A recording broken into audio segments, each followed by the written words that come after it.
In our country, we will have our morals. We will protect our children. And we are making this law. We are making this law for ourselves. We are making this law for our children. We are making this law for the children of our children. This country will stand firm. And once it passes, I can tell you, Madam Speaker, we are going to reinforce the law enforcement officers to make sure that homosexuals have no space in Uganda.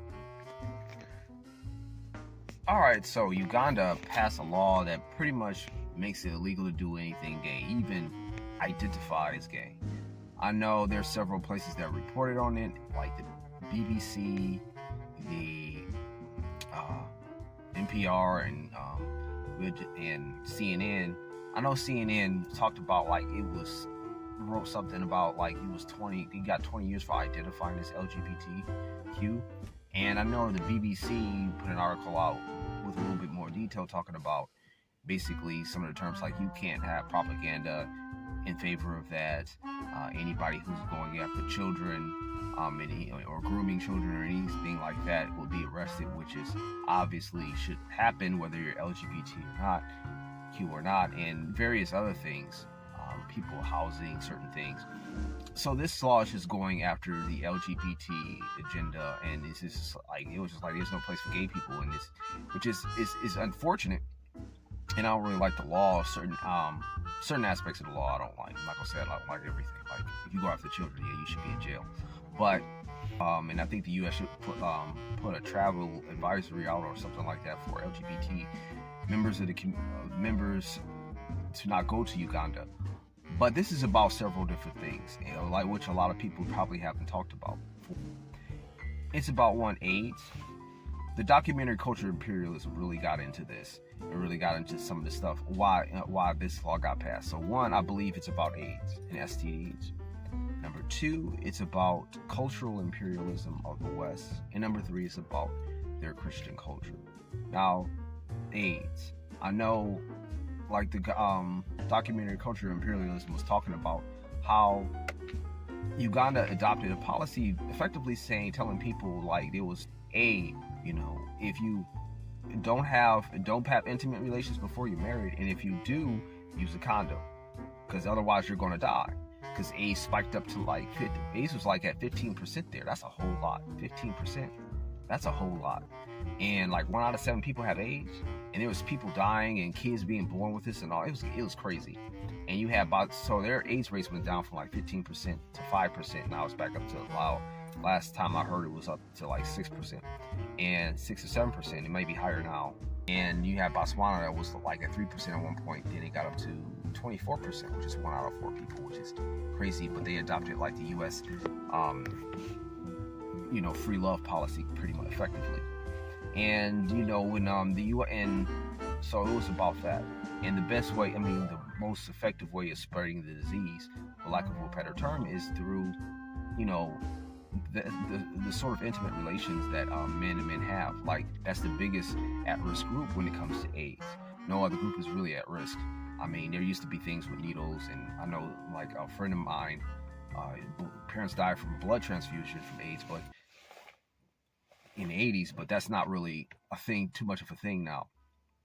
But you have that. That's life or death. That's one. Number two is about the cultural imperialism of the West. Now, it seems like a lot of these SJWs have a problem. Say they have a problem with imperialism, but they don't really have a problem with imperialism when it comes to things that benefit them. But nevertheless, you have the West trying to just force its culture down people's throat, especially in this manner. Like, they don't try to make sure that Christians don't get persecuted, and Christians are the most persecuted group in the world. They don't just like, you need to make sure Christians don't get. They don't do that. They just do that with the LGBT group. They don't do that with everybody. They just do that. They don't do that with anybody else but the LGBT. Oh, you need to do this. We need to speak out against LGBT, which is fine to take out for any group of people.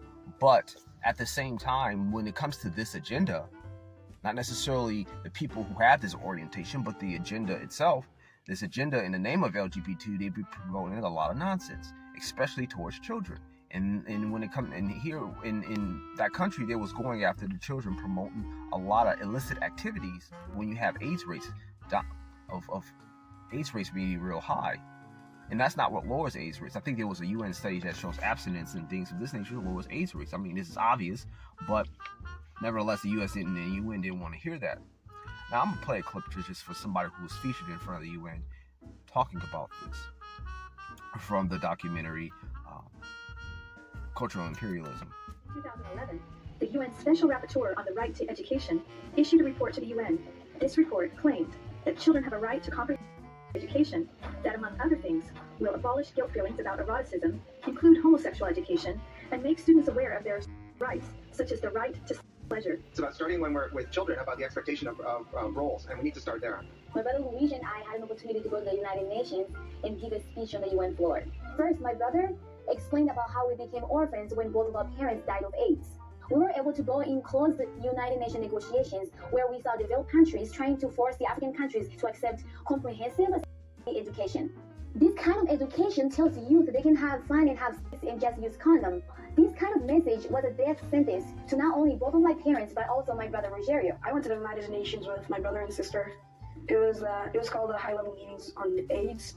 So much talking, when all they had to say was, don't have sex outside marriage. That would save hours and hours and hours of work. Then it was my turn to speak. I told them how Planned Parenthood was passing out a booklet for HIV-positive youth at the United Nations called Healthy, Happy, and Hot. Can you imagine? This is for the kids who have AIDS. The booklet says its purpose, and I quote, to support your sexual pleasure. It tells youth they can have sex in different ways.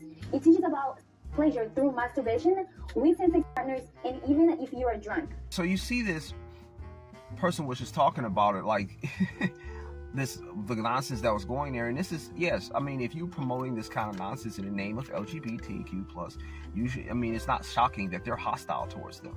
It's not.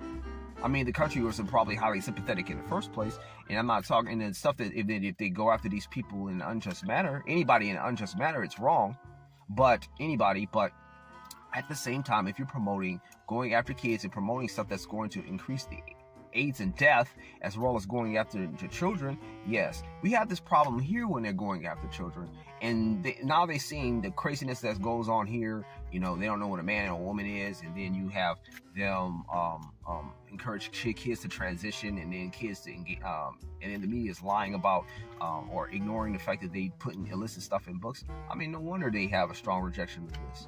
And then, you know, this agenda doesn't really respect any other country's boundaries when it comes to anything. I mean, they don't want to hear about Jesus, but they make sure they hear you. Make sure they want you to hear about LGBT. I mean, come on now.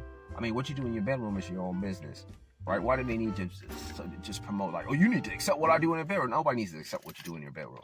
Nobody does. Whether you're hetero or homo or just nothing, you don't need to accept it. I mean, I don't think you should hurt somebody because of it, but they don't need to accept it. Well, anyways, and as far as Christian culture is concerned, this agenda is only tolerant to the point when they're in the weaker, when they're in the less dominant stage, but when they become the more tolerant, they try to push ideas that conflict with it out, i.e. Christianity. So they see this as a threat to Christianity, which this agenda is. All right. Maybe the ways they're going about everything over there, I don't really co-sign for. But at the same time, it's just like either you dominate or we're going to dominate, and we pick us. And I can see other countries doing this also. So that's really my take on this, this LGBTQ law over there. And that's really all I have to say about that. Thanks for your time. Thanks for watching, and have a good day. Peace.